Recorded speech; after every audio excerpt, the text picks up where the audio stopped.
This is the Farmers Union Insurance Bison Football Pregame Show. Hello, welcome into the Farmers Union Insurance Bison Football Pregame Show. I am Alex Egan alongside Ryan Gellner. The Bison getting set to take on Missouri State in Springfield. The last time the Bison went on the road, it worked out okay, knocking off Iowa. We'll talk about last week in just a moment, but first we've got to get you out to Springfield. Some breaking news from the Bison as they get set to take on Missouri State. Beth Houle joins us from the field in Missouri State. Hey, Beth. Hey guys, yeah, Chase Morlock not making the trip here to Springfield, Missouri today as he is staying home for what they're calling a family emergency. His father, Paul Morlock, has been battling cancer for a little over a year now. I had the opportunity to talk with Paul back in August as part of the 61 for 61 fundraiser for the Roger Maris Cancer Center. He had told me that his cancer had spread and they were continuing to fight it. Chase Morlock, a team player, and Tim Polasek telling me Chase would never miss a game if he didn't feel he needed to. He's home with his family. All of our thoughts and prayers are with Chase.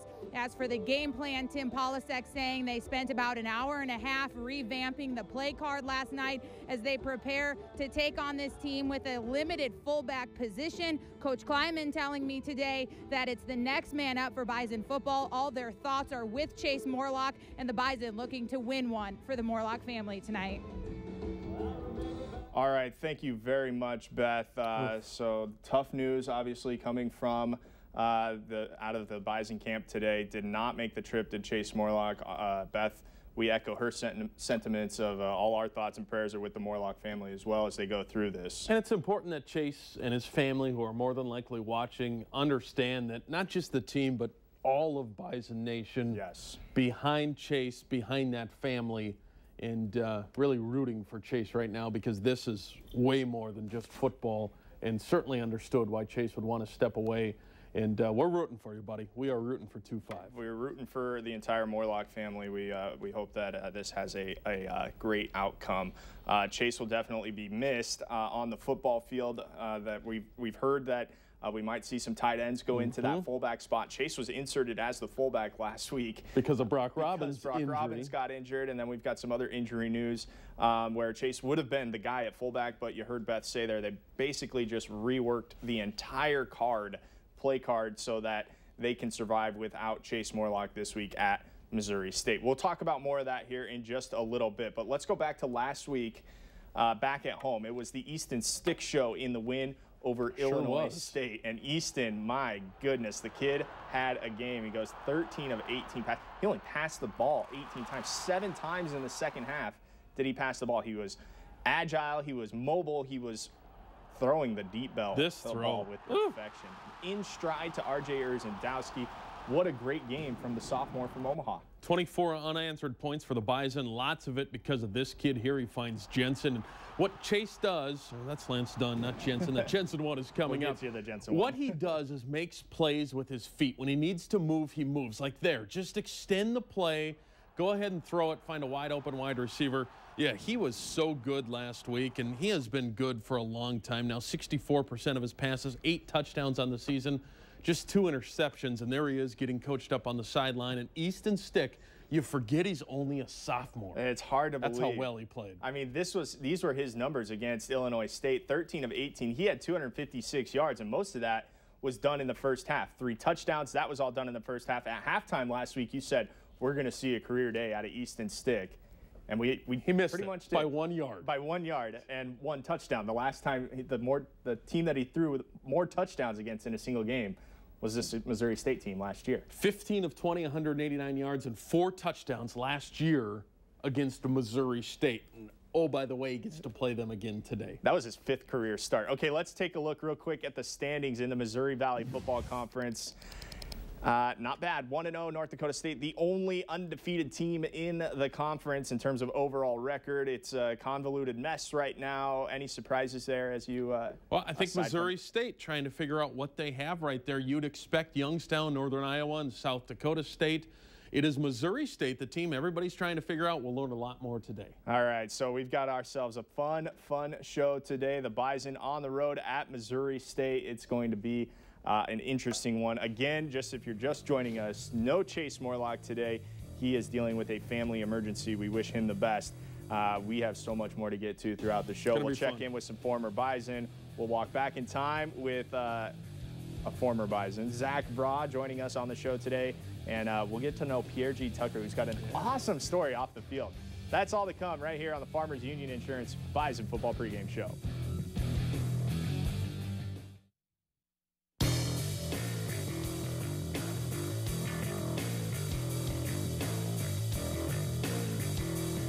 Welcome back inside the Farmers Union Insurance Bison Football Pregame Show. Alex Egan, Ryan Gellner with you. We'll be walking you right up to kickoff between top-ranked North Dakota State and Missouri State in a Missouri Valley Football Conference matchup. Right now, we're going to turn our attention to some former Bison currently in the NFL. It is our Pro Bison update. We'll start you with Kyle Emanuel. We talked about him last week, making his 4th consecutive start. The Chargers have been snake bitten a little bit when it comes to the end of the game. They get a loss to New Orleans in a game that they led. This seems to be a trend for the Chargers, leading a game and then losing it in the last couple of minutes. Registering 1 tackle for loss, played in the 52 snaps.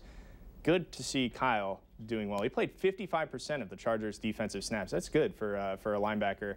That they need linebacker help there in San Diego. And moving from defensive end to linebacker, that still amazes me that such a good defensive end at NDSU made this transition into linebacker, now starting in the NFL. Good for Kyle. Yeah, not bad. Let's take a look at another Pro Bison that he isn't playing, but he's coaching. It's Gus Bradley. It's fun to see that NDSU class of 1988. He's got a couple degrees, actually. I went back and looked at Gus's old pedigree there from NDSU. His team wins 30-27 over Joe Hagan, the Indianapolis Colts. That game was in London. It's the first win of the season for the Jags. 4th season, 12-48 overall. I know there's a lot of talk about Gus being on the hot seat, but he's had to deal with just a ton of injuries to key players on his team. It's not fair. And cards stacked against you, just where Jacksonville was, where they are right now. And, yeah, there is some heat on him, but where he's come from in the direction of this team, the attitude of this team is very impressive. You know, he was a kicker, a punter. He was the punter, yeah. I saw that. Not bad. Not bad. Punter to head coach. You don't see that too often. And finally, we'll take a look at Marcus Williams. Good to see old Mark Will out there with the Jets. He had 4 tackles in the loss to your Seattle Seahawks, Mr. Gellner. Go Hawks. Played a season-high 49 defensive snaps. That's pretty good. And he's still tied for 4th in the NFL with 2 interceptions this season. That's unbelievable. I know. He did not pick off Russell Wilson last week. I'm sure nobody picks off Russell Wilson. You were so upset about that. All right, let's turn our attention back to current Bison, and one in particular. It's R.J. Urzendowski, the junior from Omaha. This is a fun stat right here. He leads the FCS with 29.5 yards per catch. Right? That's exactly the reaction. He also has 3 of the 5 longest plays for NDSU this season. But get this, 3 of those 5 longest plays. He only has 8 catches this year and 2 touchdowns in those 8 catches. That's the craziest stat of them all. So the 47-yarder against Charleston Southern, the 42-yarder against Eastern Washington, the 65-yarders last week against Illinois State. But he only has 8 catches? Are you kidding me? He only has 8 catches. Get him the ball. Throw him the ball. Okay, well, this team doesn't throw the ball a lot. And we heard from Coach Kleiman post-game after the win over Illinois State. He said, you know, the guy that's maybe going to be the most underrated player on this team is R.J. Urzendowski because we don't throw the ball a lot. We're not asking Easton to go out and throw it 40 times a game like you're seeing from teams like Eastern Washington with Gubrud and Cup, or even teams in the Missouri Valley that are chucking the ball up around 40 or 50 times. This catch was unbelievable. He actually wrestled that away from the Eastern Washington player. But you're not seeing the Bison throw the football 40 times a game. So RJ, when he gets his opportunities, has to make them count. This was a pretty one. I could watch that all day. They're all pretty. And that's RJ has been doing this now for a couple of years. Hard to believe, again, he's got a year left in a Bison uniform because he seems to make the big plays. You look at the national championship game against Illinois State a couple of years ago, and all of a sudden he makes that big catch and kind of gets onto the scene, and that's all he does. He just makes big plays when NDSU needs big plays. Or that South Dakota State game where he came through in the playoffs. Into the end zone, but it's hard to believe. Only 8 catches this year. I think he'll be more involved today. You think so? I think so. A team that stacks, wants to stop the run,